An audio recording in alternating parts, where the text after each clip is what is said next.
Hi friends, welcome to Shan baby foods.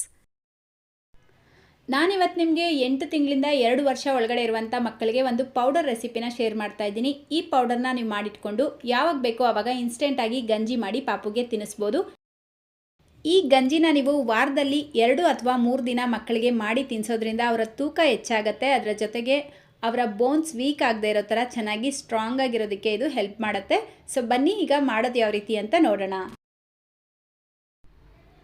ಮೊದಲು ನಾನಿಲ್ಲಿ 1 table spoon ಹೆಸರು ಕಾಳು, 1 ಟೇಬಲ್ ಸ್ಪೂನ್ ಅಕ್ಕಿ, 1 ಟೇಬಲ್ ಸ್ಪೂನ್ ಹುರ್ಗಡ್ಲೆ, 4 ರಿಂದ 5 ಬಾದಾಮಿ, 2 ಟೇಬಲ್ ಸ್ಪೂನ್ ಉದ್ದಿನಬೇಳೆ ತಗೊಂಡಿದ್ದೀನಿ. ಹೆಸರು ಕಾಳು, ಉದ್ದಿನಬೇಳೆ, ಅಕ್ಕಿನ ಮಾತ್ರ ತೊಳೆದ್ಬಿಟ್ಟು ಒಂದು ಕಾಟನ್ ಬಟ್ಟೆ ಮೇಲೆ ಹಾಕಿ ಫ್ಯಾನ್ ಕೆಳಗಡೆನೇ ಹಾಕ್ಬಿಟ್ಟು ಇದನ್ನು ಒಣಗಿಸ್ಕೊಳ್ಬೇಕು. ಒಂದು 3 ರಿಂದ 4 ಗಂಟೆ ಅಷ್ಟರಲ್ಲಿ ಇದು ಪೂರ್ತಿಯಾಗಿ ಡ್ರೈ ಆಗಿರುತ್ತೆ. ನಂತರ ನೀವು ಇದನ್ನು ಒಂದೊಂದಾಗಿ ರೋಸ್ಟ್ ಮಾಡ್ಕೊಳ್ಬೇಕು.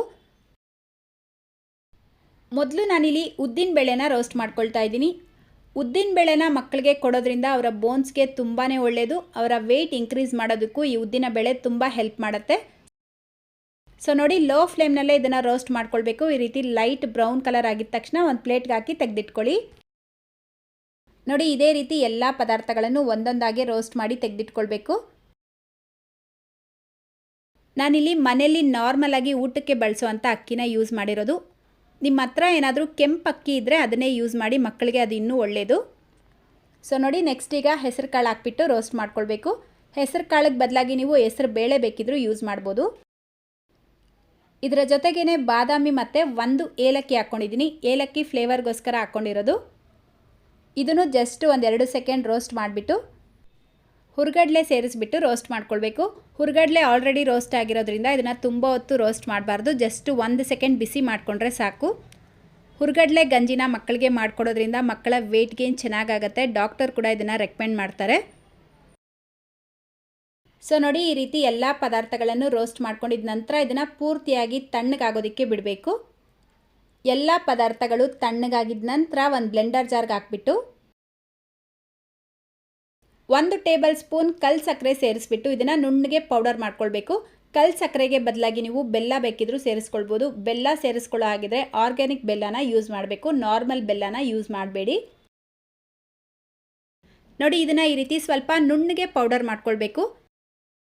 ಇದು ಸರಿಯಾಗಿ ಪೌಡರ್ ಆಗಿಲ್ಲ, ಸ್ವಲ್ಪ ತರ್ತರಿಯಾಗಿದೆ ಅಂತ ನಿಮ್ಗೆ ಅನಿಸಿದ್ರೆ ನೀವು ಬೇಕಿದ್ರೆ ಜರಡಿ ಮಾಡಿಬಿಟ್ಟು ನಂತರ ಈ ರೀತಿ ಒಂದು ಗಾಜಿನ ಬಾಟ್ಲಲ್ಲಿ ಅಥವಾ ಏರ್ಟೈಟ್ ಕಂಟೈನರಲ್ಲಿ ಹಾಕಿ ಸ್ಟೋರ್ ಮಾಡ್ಕೊಳ್ಬೋದು. 4 ರಿಂದ 5 ತಿಂಗಳು ಫ್ರೆಶ್ ಆಗಿರುತ್ತೆ. ಫ್ರಿಜ್ಜಲ್ಲಿ ಬೇಕಿದ್ರೂ ಸ್ಟೋರ್ ಮಾಡ್ಕೊಳ್ಳಿ ಅಥವಾ ಔಟ್ಸೈಡ್ ಬೇಕಿದ್ರೂ ಸ್ಟೋರ್ ಮಾಡ್ಕೊಳ್ಬೋದು. ಈಗ ಈ ಪೌಡರ್ನ ಉಪಯೋಗಿಸ್ಕೊಂಡು ಗಂಜಿ ಮಾಡೋದಕ್ಕೆ ಒಂದು ಪಾತ್ರೆಗೆ 2 ಟೇಬಲ್ ಸ್ಪೂನ್ ರೆಡಿ ಮಾಡ್ಕೊಂಡಿರುವಂಥ ಪೌಡರ್ ಸೇರಿಸ್ಬಿಟ್ಟು 1 ಕಪ್ ನೀರು ಹಾಕಿ ಗಂಟು ಇಲ್ಲದೆ ಇರೋ ಥರ ಚೆನ್ನಾಗಿ ಮಿಕ್ಸ್ ಮಾಡ್ಕೊಳ್ಬೇಕು. 1 ವರ್ಷ ಮೇಲ್ಪಟ್ಟ ಮಕ್ಕಳಿಗೆ ನೀವು ನೀರಿಗೆ ಬದಲಾಗಿ ಕೌ ಮಿಲ್ಕ್ ಬೇಕಿದ್ರೂ ಉಪಯೋಗಿಸ್ಬೋದು. ಈ ಪಾತ್ರೆನ ಗ್ಯಾಸ್ ಸ್ಟವ್ ಮೇಲೆ ಇಟ್ಟು 5 ರಿಂದ 8 ನಿಮಿಷ ಇದೇ ರೀತಿ ಮಿಕ್ಸ್ ಮಾಡ್ಕೊಳ್ತಾ ಚೆನ್ನಾಗಿ ಬೇಯಿಸ್ಕೊಳ್ಬೇಕು.